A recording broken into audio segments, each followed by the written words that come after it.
Selamat pagi, selamat siang, selamat sore, dan malam mahasiswa sekalian. Kali ini kita jumpa kembali pada perkuliahan kita, yaitu mata kuliah metode penelitian AR 5308. Kali ini kita akan membicarakan tentang apa itu ilmu pengetahuan, ya, khususnya dalam arsitektur. Kita tahu bahwa tujuan dari penelitian adalah mengembangkan ilmu pengetahuan. Salah satu tujuan dari penelitian adalah untuk mengembangkan ilmu pengetahuan. Nah, sekarang bagaimana posisi ilmu pengetahuan dalam arsitektur?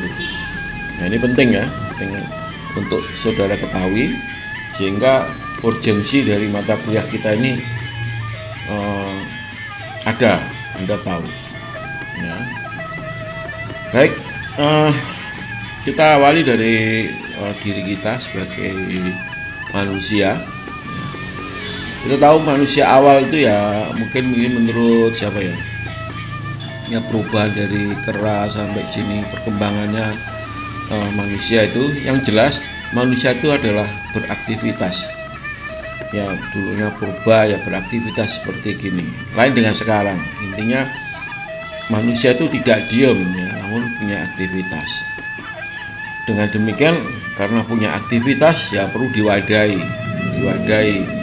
Dalam hal ini wadahnya adalah arsitektur. Ya, berarsitektur. Ya, di awal arsitektur ya diawali dengan piramid ya.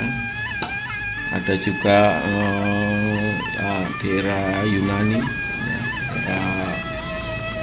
era sebelum Masehi ya, seperti ini dia sudah berarsitektur. Artinya hadirnya arsitektur dengan kehadiran manusia dan aktivitas manusia itu bersamaan.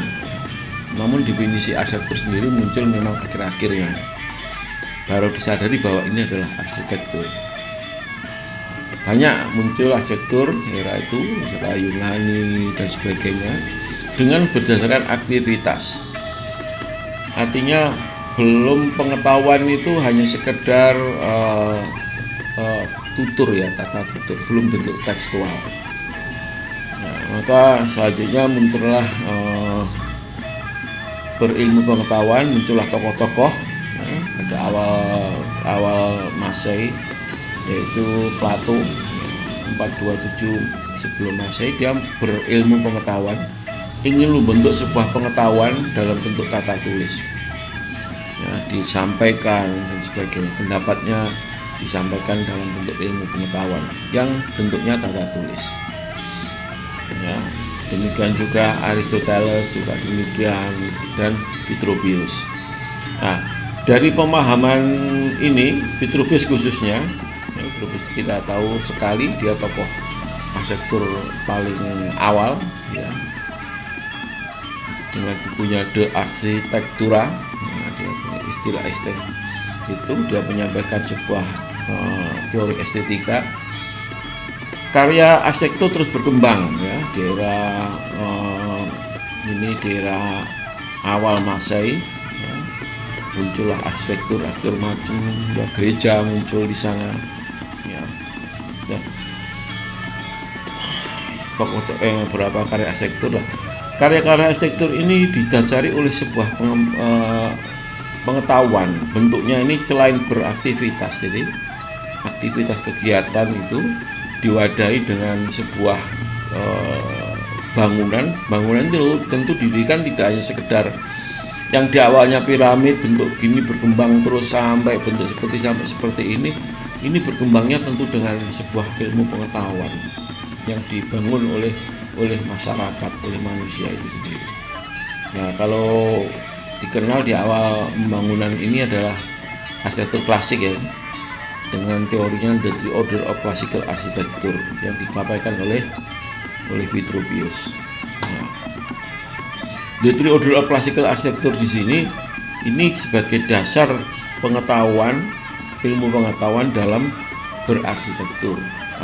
Ingat Ada 3 order tentang arsitektur klasik, yaitu kepala, badan, kaki, simetris murni, Korintian, Dorik Korintian, dan Dorik Ionik Korintian, dengan kolom.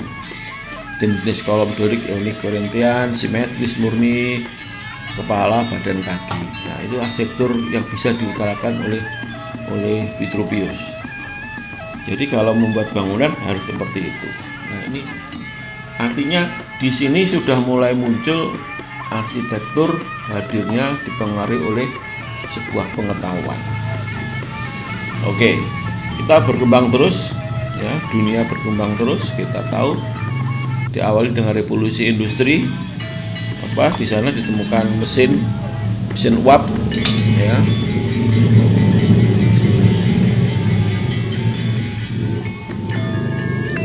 Ditemukan mesin uap yang merubah sebuah mobilitas yang lebih cepat dan sebagainya. Nah, mesin uap ini dengan mesin uap kita bisa lebih cepat jalannya, bisa mengangkut barang yang banyak dan sebagainya. Ya. Terus muncullah pabrikasi, mungkin pabrik dan macam-macam, revolusi industri di sini. Maka yang terjadi adalah pabrikasi, muncul pabrik, ya. Akibat ini muncullah pabrikasi, muncullah produksi, ya. Muncullah pabrikasi dan produksi ini menuntut bahan baku. Nah, ini masih aktivitas, ya. Pengetahuannya mungkin tidak hanya muncullah teknologi baru seperti gini, terus bangunlah pokoknya karena bisa produksi banyak, akhirnya butuh bahan baku. Nah, cari bahan baku, di produksinya banyak, butuh pemasaran, gitu. Ini hanya gitu aja teori akibat tentu, ya. Revolusi kalau pabrikasi bahannya, produksinya cepat, butuh bahan baku, produksinya banyak, butuh pemasaran. Ini teori akibat sebab aja. Ilmu pengetahuan belum tersentuh. Ini boleh dikatakan kegagalan dari revolusi industri awal. Jadi perubahannya begitu cepat, menyebabkan ini. Terus mobilitas, mobilisasi. Artinya karena pemasaran butuhlah tempat yang lebih jauh, bisa keluar tempatnya. Belum terkontrol. Nah, urbanisasi muncul, tidak terkontrol lagi. Ini kegagalan revolusi industri. Ya, muncullah kumuh, daerah kumuh. Dari kumuh ini muncullah virus. Di awal virus influenza, virus malaria, virus macam-macam, itu awal-awal ini. Belum ada pengetahuan masih stagnan. Artinya hanya belum mulai muncul, belum ada gagasan. Bagaimana pengetahuan tentang ekonomi, bagaimana tentang dan sebagainya, itu belum diperhatikan. Ya, muncullah politik liberalisasi, liberalis, ya. Terus kolonialisasi, ya, penyebaran pasar tadi menyebarkan perlu daerah untuk memasarkan dan mengambil bahan baku, ya, pemasar baku daerah kolonisasi, ya. Termasuk Indonesia daerah yang dijajah oleh Belanda, ya. Sosial, muncul sosial dan sebagainya. Muncullah pandangan tentang demokrasi. Jadi pandangan ini pengetahuan masih belum tersentuh. Perkembangannya begitu pesat, revolusi industri belum tersentuh. Ya. Akhirnya hadirlah kalau di dunia arsitektur diawali dengan ini karyanya Jules Sylvain, ya, yaitu dikenal dengan modern polyfunction. Muncullah sebuah teori di dunia arsitektur, forum polyfunction. Tentu teori tentang ekonomi mulai muncul, teori tentang macam-macam ilmu pengetahuan itu sudah mulai, ya, akibat dari urbanisasi, akibat dari virus, akibat dari itu pengetahuan berkembang.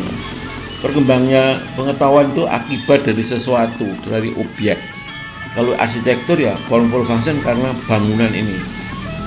Bentuk itu berdasarkan fungsi. Ini teori pengetahuan tentang berarsitektur. di Selepang. Dan banyak lagi akhirnya. Jadi yang menyertai tumbuhnya revolusi industri disertai dengan tumbuhnya ilmu pengetahuan. Nah, walaupun lead ya lebih akhir. Namun akhirnya pengetahuan mendahului dari hadirnya sebuah sesuatu itu, khususnya arsitektur. Ya, muncullah kelompok arsitektur modern. Kita tahu arsitektur modern berkembang terus dengan pengetahuannya juga berkembang. Ya, Frank Lloyd Wright dengan karyanya, dengan pengetahuannya, Walter Gropius dengan karyanya dan sebagainya. Untuk membentuk bentuk-bentuk seperti ini tentu diakibatkan karena adanya sebuah pengetahuan. Tidak mungkin tanpa pengetahuan dia berkembang bisa menciptakan seperti ini. Nah, itu akibat dari teori arsitektur modern. Teorinya banyak, masing-masing ini punya teori. Frank Lloyd Wright, Walter Gropius, Mies van der Rohe, Le Corbusier itu semua mempunyai pendapat berteori masing-masing, berilmu pengetahuan. Ilmu pengetahuan pada seorang arsitek ya itu seperti apa, dia akan berkembang. Jadi untuk menciptakan bentuk yang akhir hadirnya bentuk sekarang ini mesti disebabkan pengetahuan arsitektur sebelumnya, atau dia setelah membaca sesuatu ya, maka eksperimennya mulai diterapkan pada karyanya ya, berkembang. Dari mana perkembangan ilmu pengetahuan? Dari pengalaman berkarya, pengalaman mengamati karya. Jadi mengamati karya ini juga sebuah ilmu pengetahuan. Bisa juga dengan membaca ya, pendapat ahli arsitek. Jadi dari di sini perlunya saudara sebagai calon arsitek untuk menambah ilmu pengetahuan. Bila pengetahuanmu ingin berkembang, maka harus pengalaman bekerja penting, pengalaman mengamati karya penting, membaca pendapat ahli arsitek juga penting. Ini. Kalau Anda tidak melakukan ini, maka yang terjadi Anda tidak akan terjadi perkembangan ilmu pengetahuan. Nah, kita tahu bahwa ilmu pengetahuan ini berkembang karena ada suatu riset, ada sebuah riset secara pribadi. Ya. Setelah Anda mengalami ini tidak sadar Anda sudah melakukan riset, mengalami berkarya ini Anda riset karena pengetahuan Anda berkembang. Mengamati karya juga melakukan riset karena karya Anda berkembang. Membaca pendapat ahli juga riset karena karya saudara, ilmu pengetahuan saudara berkembang. Kalau ilmu pengetahuan saudara berkembang, maka karya Anda juga akan berkembang. Ya. Nah, jadi dari membaca ini maka pengetahuan baru diri Anda berubah. Ya, dulu pengetahuan Anda seperti ini, maka setelah melakukan ini maka pengetahuan Anda akan baru. Ini berlaku bagi seorang arsitek. Experience sebelumnya itu mempengaruhi karya sesudahnya. Baik itu pengalaman berkarya, mengamati, membaca pendapat ahli dan sebagainya. Nah, kalau Anda coba dicek bagaimana terrevolusinya cara berpikir arsitektur dari Yuri Antar, Anda cari di YouTube banyak ada. Jadi dia bermula dari pandangan modern murni sampai sekarang berubah menjadi seperti apa. Itu karena pengalaman. Maka ilmu pengetahuannya berubah baru lagi. Nah, ini pentingnya saudara mengapa kok harus melakukan riset dalam diri Anda. Baik, contoh beberapa teori yang disampaikan dalam berkarya, yaitu teorinya tentang aliran penyederhanaan bentuk ya, minimalis, Mies van der Rohe. Ini bukunya pada bentuk sesuai dengan fungsi dan bahan, tokohnya Alvar Aalto, pernyataan bentuk melalui struktur, eksperimen seperti itu. Ya, untuk membuat pernyataan seperti ini, seorang arsitek tokoh Mies van der Rohe, Alvar Aalto, Eero Saarinen ini berkarya baru membuat suatu pengetahuan. Nah, selanjutnya pengetahuan yang dikatakan ini mempengaruhi karya yang ya setelah mengatakan ini ya dia akan berubah. Jadi seperti itu. Pendapatnya terus berubah, artinya berbentuk spiral gitu ya pengetahuan arsitektur itu. Jadi berputar terus sehingga Anda berkembang menjadi arsitektur yang besar. Aliran organik ya, ini Frank Lloyd Wright. Aruran sikap terhadap zaman dan lampau, Minoru Yamasaki. Jadi ini beberapa tokoh yang sudah mengeluarkan beberapa pengetahuan. Ini yang tertulis ya. Adakah arsitektur yang lain selalu mengalami tiga hal ini? Ya, pengalaman berkarya, pengalaman mengamati karya, dan membaca pendapat ahli. Dari pengalaman ini, tiga hal ini, maka ilmu pengetahuan baru akan muncul. Lah, itu kalau kita lihat ilmu pengetahuan baru di sini, akibat apa kalau di dalam penelitian dari ilmu yang lain? Ya, akibat penelitian. Akibat penelitian menimbulkan suatu ilmu pengetahuan yang baru. Nah, ini ya. Jadi sirkulasi ini saya ingin jelaskan memang peran bagaimana pengetahuan bagi seorang arsitek. Nah, itu. Baik, kita lihat bagaimana ini Le Corbusier. Karyanya kita lihat berubah terus. Ini seiring dengan pengetahuan yang dia dapatkan. Ya. Jadi tidak ada yang sama. Ya mungkin ada yang ulang ya. Eksperimen ini yang bersama ya, mungkin. Model-model ini hampir tipe-tipe yang bersama muncul bentuk seperti ini, muncul seperti ini kan tidak ada jejaknya. Kecuali dia punya pengetahuan yang baru, muncullah bentuk yang seperti ini. Nah, gitu ya. Jadi apa ilmu pengetahuan mempengaruhi seorang arsitek Le Corbusier. Demikian juga dengan Frank Lloyd Wright. Ya, bermulai dari waterfall, arsitektur yang awal seperti ini, dan akhiri dengan bentuk-bentuk yang seperti geometris, spiral seperti ini. Ya, jadi di sini membuktikan bahwa seorang arsitek memang harus berkembang, harus bereksperience, dia harus berkarya, dia harus membaca, reading, pengetahuan supaya berkembang. Nah, itu. Jadi Anda jangan terus kalau nggak berkembang ya hasilnya nggak ya gitu-gitu saja. Nah, jadi mulai sekarang Anda harus mulai aktif lah, meriset, membuat tadi tiga hal tadi yang di awal tadi. Ya, membuat karya. Kalau di dalam hal ini mungkin karya masih berupa tugas-tugas, rancangan. Ya, mari gitu lapangan silahkan kalau Anda pergi kemana lihat arsitektur ya diamati. Yang ketiga Anda bisa lakukan dengan membaca literatur, cari di internet banyak. Nah, mencari objek-objek dipelajari, di pengalaman dicari, dianalisa, gitu ya. Baik, kita lanjutkan.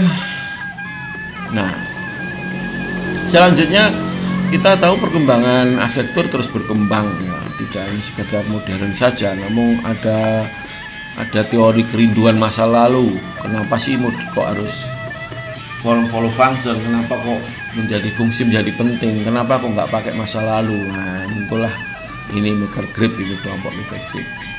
Ya, ada Kevin Roche, ada Robert Venturi, ada Arata Yosaki, berbeda bentuknya, berubah. Nah, ini dengan teori ilmu pengetahuan yang dikenal dengan postmodern. Ya, postmodern memacu sebuah teori yang baru juga dalam berarsitektur sehingga bentuknya bermacam-macam seperti ini. Ya, jadi itu ya saling tindih ya. Di era selanjutnya Derrida 1934 dia seorang filsafat ya, dibaca oleh seorang arsitek ya, muncullah kelompok yang Frank Gehry, kelompok dekonstruksi, karena membaca pengetahuan filsafat yang disampaikan oleh Derrida ini. Nah, kelompok dekonstruksi muncullah di situ. Bernard Tschumi, ada Peter Eastman, ya, ada Sahadid. Nah, ini semua adalah karya-karya akibat pengaruh pengetahuan tentang filsafat. Pengetahuan tentang postmodern mengubah bentuk-bentuk seperti ini dan sebagainya. Dan masing-masing karya ini, Peter Eastman, nggak tahu saya, ada nggak bukunya tentang ini? Atau saya ada seorang pengamat menulis buku pengetahuan tentang bukunya Sahadut, bisa. Nah, pengetahuan dibentuk oleh orang lain akibat mengamati sebuah fenomena bentuk arsitektur. Nah, gitu ya. Nah, demikian ini perkembangan dari pengetahuan. Nah, jadi penting ilmu pengetahuan bagi seorang arsitektur dan harus berkembang di diri saudara. Coba kita cek lagi ini. Objek arsitektur tentunya, objek arsitektur. Terus ada ilmu pengetahuan. Dari ilmu pengetahuan dan objek ini muncullah di diri orang tersebut ilmu pengetahuan baru.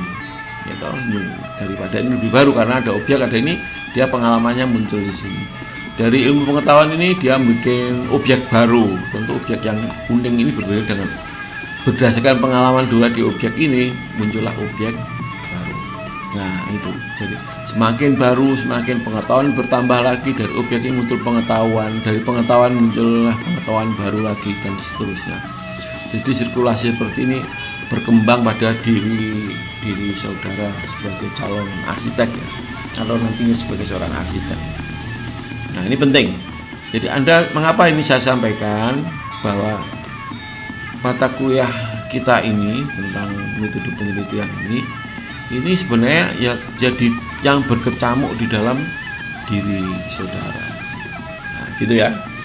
Jadi kalau diperhatikan benar, walaupun ini SKS yang kecil, tapi sebenarnya ada kaitannya dengan apa yang terkecamuk di saudara. Ya, metodenya hampir sama. Ini kita bahas. Ya, ilmu pengetahuan tentang arsitektur, ya itu bentuknya bisa kita lihat bentuk teks, tertulis, buku, literatur banyak kita bentuk, kita cari, atau berbentuk objek. Objek itu ya kamu mengamati langsung objek arsitektur, dari situ Anda harus bisa mempelajari. Objek ini bisa membentuk ilmu pengetahuan baru kepada saudara. Nah, sekali lagi nanti coba linknya tentang Giri Antar, coba saya carikan, bisa dilihat saudara. Nah, itu. Nah, sekarang bagaimana dengan fenomena yang ini? Fenomena ya, pengetahuan arsitektur sekarang ini. Nah, gimana pengetahuan sekarang arsitektur itu?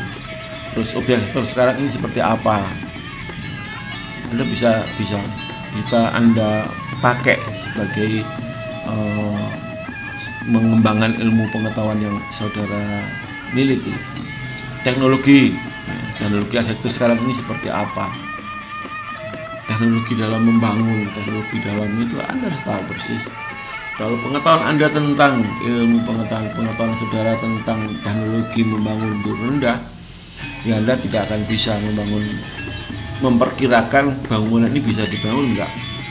Seperti karya Sahadut tadi, Frank Gehry dengan bentuk-bentuk yang seperti itu. Kalau nggak bisa membayangkan membangunnya, gimana akan bisa? Anda harus bisa mengetahui tentang teknologi ini. Pemanasan global akibat panas global itu apa yang terjadi ya? Arsitekturnya seperti apa? Nah, sekarang berkembang dengan arsitektur greennya, Anda belajar ke sana. Akibat pengetahuan tentang arsitektur green itu seperti apa, Anda harus mempelajarinya.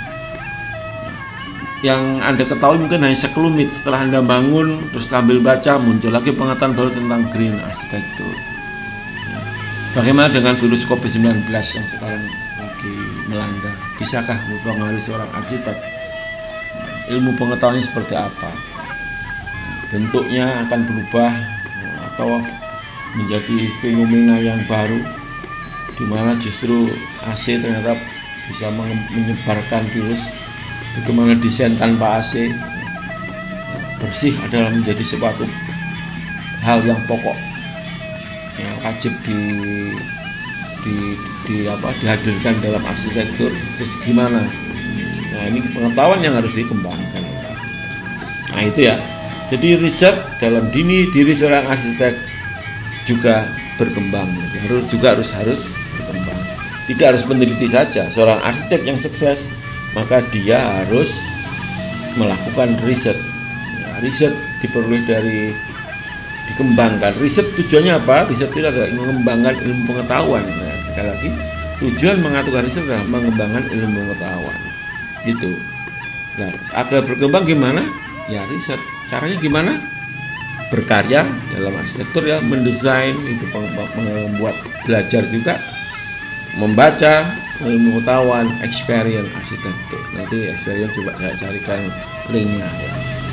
Bisa Anda lihat nanti gimana pendapat seorang Yuri Antar tentang pengalaman dia dalam berarsitektur. Gitu mungkin pertemuan hari ini. Saya akhiri, selamat pagi, selamat siang, sore, dan malam. Sampai jumpa pada materi yang lainnya.